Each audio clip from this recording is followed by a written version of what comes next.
Hello everybody, Ben Rogers here with the Raptors Digest. Riker, the NBA Draft Lottery, it's happened. The Toronto Raptors got the 4th pick. That's been the talk around Raptors land, but we haven't really looked at the other players and potentially the other teams that are ahead of us in this draft lottery, and one of those teams, Riker, is the Cleveland Cavaliers. Now, obviously, they were a part of that massive James Harden trade this offseason that netted them Jarrett Allen for absolutely nothing. They sent away Dante Exum and maybe a 2nd round pick or something to the Houston Rockets. I don't really know, but they fleeced themselves Jarrett Allen, who is an up-and-coming young big in this league. Obviously, he's a free agent this offseason, restricted, so they'd imagine that he was planned. The Cavs had plans for him to be their center of the future, and certainly he's that caliber of player. Or I guess we'll talk about that in this video, because potentially trading for him. But with that 3rd pick, that could potentially net them a guy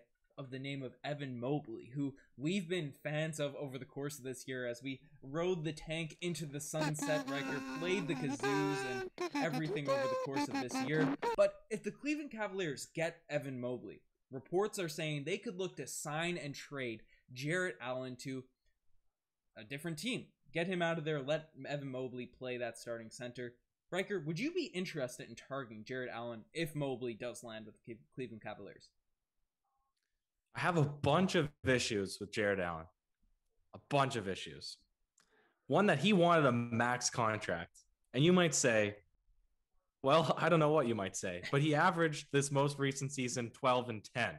Now, maybe in some world you think around those numbers, 12.8 and 10 is worth a max contract. He's only 22. But let me tell you, 15 and 13 is what netted Rudy Gobert $205 million. So he's not far off. So that's issue number 1, is this guy wants a ton of money. Issue number 2, Raptors are in a terrible position for making trades right now because everybody is on a big contract. A big contract. So you can't bundle up a couple of pieces, right? As we love to say, you can't put together a couple of quarters and get back $1. You're basically making 1-for-1 trades at this point because we don't know what's going to happen with Kyle Lowry. Siakam's on a max. Fred's on $20 million. OG's on $16 to $18 million. You're going to have to re-sign Gary Trent Jr. to $20+ million. And then you have to figure out you're hopefully going to drop Rodney Hood. You're hopefully going to drop Aaron Baines. You have Chris Boucher at $7 million. He's our best trade piece right now, I would argue, because he's that mid-level contract. Third issue with this is I see a third problem happening, very similar to last season, was let's play the waiting game. Let's see what happens with Kyle Lowry first. Do we sign and trade him? Does he stay? Does he go? Oh, let's wait and see what happens with Gary Trent Jr. Let's wait until the whole free agency passes and all the good moves have been done, and then let's make a terrible trade for Jarrett Allen that makes no sense for the future of the organization. I have a lot of issues with this, Ben. Maybe you can come back with some points to soothe my panic over this trade idea. Well, so firstly, the realism of this, I guess we can dive into that after. Evan Mobley could fall to the Cavs, so this is definitely something available. This is definitely something that it's not out of the realm of possibility, like some of the rumors that go around. But Riker, sign and trades are a little bit different. You don't necessarily need to match contracts when you're bringing in a guy. You just send something back so the team gets some value. They don't match that restricted free agency that they really traded Jarrett Allen for. And honestly, if they could get him for nothing, Dante Exum, who was a promising young talent back when Andrew Wiggins was a promising young talent, right? That's how far back we've been looking at Dante Exum's potential. I'm sure, because you don't necessarily have to match salary to do a sign and trade for this guy, you could send a couple of quarters to the Cleveland Cavaliers and picking him up if they're planning on letting him go and letting Evan Mobley. But Ben, what are our quarters? We just don't have quarters on our team anymore.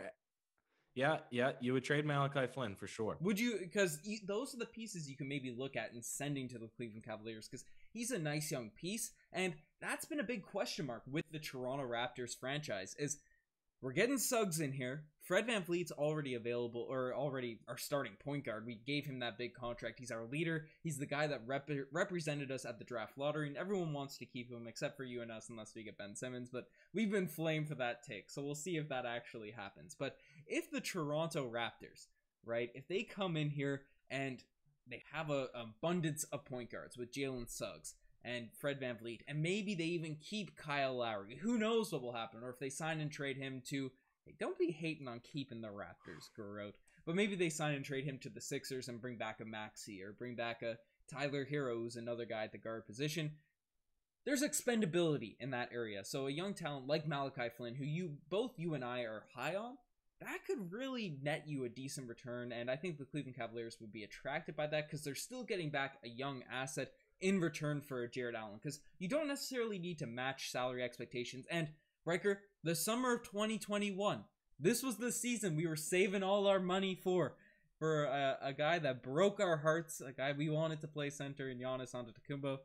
Obviously, Jarrett Allen, you brought up his stats. He's not Giannis, but he's a long, wiry dude that could play center for the Toronto Raptors. He's improved slightly every year. Yep. He's great on the inside. He has good touch, good finish. He's a good pick and roll player, 13 and 10. Mm-hmm. Can't shoot the three, and that's going to be people's issues. 31%. But he's only 22. But he's only on 0.3 attempts per game. Well, he probably took 10 shots the whole season. And he's only 22. That's the part that I like. But I think max contract, that's a lot to give. Now, again, I say we don't have a lot of quarters. Rodney Hood, he's a non-guaranteed $10.8 million. So maybe you could convince some team to pick up his contract, but he just had a big injury this most recent season. Aaron Baines, his value plummeted. He's team option. You drop that. I don't think anybody's willing to take on his contract. Chris Boucher, you could trade. Malachi Flynn, you could trade. Bembry is non. Hey, you're speeding past Aaron Baines. I just played his animation. Aaron Baines was essential for the Toronto Raptors tank. We know the Cleveland Cavaliers love to tank. Maybe they trade assets to further their tank. Well, we can't, because we were really, really disappointed and animated that they were able to trade Dante Exum for Jarrett Allen. Why could we have not have traded Matt Thomas, who got traded anyways, Terrence Davis Jr.? We traded them both for 2 second-round picks. You're telling me you couldn't put them both up for Jarrett Allen? But ultimately, if we had Jarrett Allen this most recent season, our team would be better, and we wouldn't have the 4th pick right now. So everything worked out in a roundabout way. But how I see this working is you sign and trade Kyle Lowry, you bring back your quarters. That's what I was building up to, is because you mentioned it. Maybe Maxey and Tybul in a pick. Well, maybe those guys at their $2 to $5 to $10 million. I don't know exactly what money they're on right now without looking at it. Maybe that's the couple of players that you'd package up and flip for Jarrett Allen, because I don't want to go and flip OG. I mean, he's untouchable, right? Yeah. I don't want to flip Chris Boucher, right? Because then we'd have no bigs that can really stretch the floor unless Pascal Siakam has a turnaround season. Mm-hmm. To me, there's nobody that I'd love to trade on this team. And then it's for a guy, Jarrett Allen, who can't shoot the three. A lot of question marks. Well, there. Would you be comfortable with Malachi Flynn? But are they trading just Malachi Flynn? Yeah. Because we have the money to sign. Are they accepting just Malachi Flynn? The Cleveland Cavaliers. Well, because they're already getting rid of Colin Sexton because they have Darius Garland.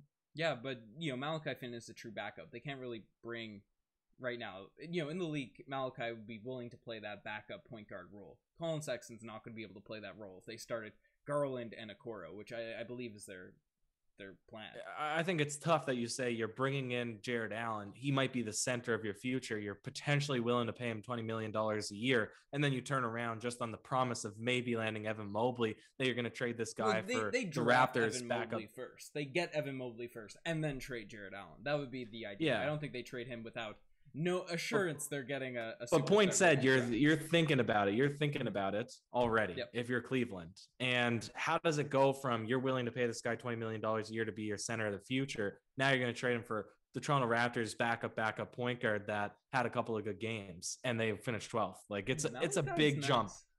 Like I think if they're letting him go, we need to offer more. Need to offer more? Yeah. See, I don't think so. That's more than they got in return for Dante Exum. The market's not high in a trade for Jarrett Allen because of that big contract. And that leads us to the real decision, the real important factor when looking at this video or this topic in this video is Jarrett Allen worth a $25+ million contract? Because that's likely what he's going to get in the open market. That's likely what the Raptors would have to offer him. And, maybe we could even get him without trading in restricted free agency if they get Mobley. Maybe they keep him and sign and trade and there's a little deal negotiated there, but you know, because we have seen like Malcolm Brogdon in the past when he was a restricted free agent, went to the Indiana Pacers, and the Pacers essentially on good faith gave them a couple first round picks because they thought it was fair, taking away their restricted free agent. So maybe that's the precedent in how NBA GMs work. But I don't know. I think we could probably get him on that low money. I don't think it would be necessarily a gigantic hassle to acquire Jarrett Allen. I don't think we'd have to give up any of our core guys. But the question is it worth it? Because you brought up the lack of three-point shooting and all those sorts of things, but he is a remarkable defender, a great shot blocker. He fits the timeline of our young core of OG Anunoby, Gary Trent Jr., right? Fred VanVleet obviously would be the leader, the veteran, him and Siakam, championship tested, championship proven in those guys. And Allen, we have Khem Birch, but he's like Khem Birch on steroids, a bit more mobile, more young. I joked about his 31% from the three-point line, but he has had a nice mid-range jump shot for a long time. And then, the fact that he was able to step out from the three-point line a little bit, we've seen players develop that over the course of their career. And I think certainly with the summer with the Toronto Raptors, they'll get him shooting a few threes. I think he's worth that contract if you can get him for nothing. And, it's a tougher discussion with Malachi Flynn, but I wouldn't mind bringing him in if there's no other deals to be made. Yeah, you're bringing him in a heartbeat if all you have to trade is Malachi Flynn. But if you have to trade Malachi Flynn and Chris Boucher, no. Are you making that trade? The answer is probably no. It's probably no because Chris Boucher can do a little bit more right now than what Jarrett Allen can do. Mm-hmm. But is he worth $20 million? Utah Jazz's signing suggests so. If they're willing to pay for 15 and 13, now obviously 2 DPOYs in the mix. Yeah. But really, I look at Rudy Gobert's contract as a joke, and yet he got it. So, he's worth about $20 million. He'll get paid about $20 million. I'll finish as I started. To me, there's too many question marks for this one, unless you truly can trade Malachi Flynn, Bembry, and a second or something to get him in return. You'd make the money work. You'd bite into the luxury tax a little bit if that's what it takes. Because then you're looking at Khem Birch. You re-sign him maybe at $5-10 million per year, and you have a pretty good front court. So yeah, I like that center deal. Obviously, there's bigger moves that we are sort of on the lookout for the Toronto Raptors, but I don't mind this as a fallback. We certainly don't want to go back into next season without a true starting caliber center, which I think Jarrett Allen is, especially at his age. But let us know what you guys think. Would you like to see the Raptors go all out for Jarrett Allen? Let us know in the comment section below. Check out the Instagram, the TikTok, all that cool stuff. Check out Courtside Digest videos going up there left, right, and center. Riker, do you have any last words on Jarrett Allen to the Toronto Raptors? If we get him, I got to grow back out my fro. Bro, you gotta grow the hair, bro. You've roasting my curls like growing out there. You gotta get that afro. We'll get an afro competition. No, your grows down. Mine grows out. Mine can go up. That's why I wear the hat a lot, to style it, make it wavy a little bit. We're going off the rails here. We'll see what happens. What do you guys think? Cheers.